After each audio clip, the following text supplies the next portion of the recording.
பங்குனி உத்திரம் என்பது தமிழ் மாதங்களில் ஒன்றான பங்குனியில் வரும் முக்கியமான திருநாளாகும். இது உத்திரம் நட்சத்திரம் நாளில் வருகின்றது.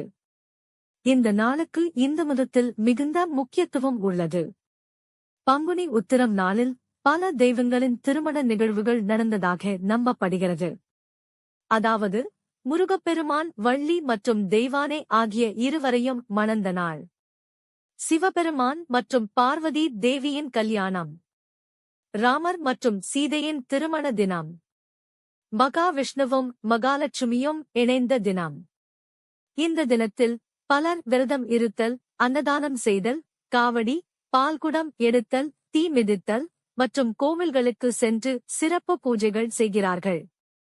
குறிப்பாக முருகன் கோவில்களில் திருவிழாக்கள் நடைபெறும். திருச்செந்தூர் சுப்பிரமணிய சுவாமி கோயிலில் முருகன் வள்ளி கல்யாணம் நடைபெறுகிறது. பழனி முருகன் கோவிலில் 15 நாட்கள் நிகழும் திருவிழாவின் முக்கிய நிகழ்வு முருகன் தெய்வானை திருமணம்.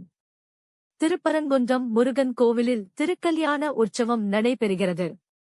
அருப்புக்கோட்டை கோபாலகிருஷ்ண பெருமாள் கோயிலில் கிருஷ்ணர் ருக்மணி, சத்யபாமா கல்யாணம் நடைபெறுகிறது. மேலும் பல இடங்களில் சிறப்பு நிகழ்வுகள் நடைபெறும்.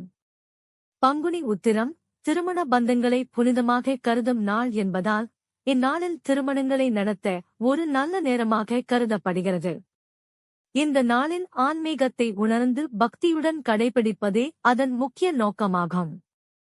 இதன் மூலம் திருமண பிரச்சினை, குடும்ப பிரச்சினை தீர்ந்துவிடும் என்று அனைவராலும் நம்பப்படுகிறது.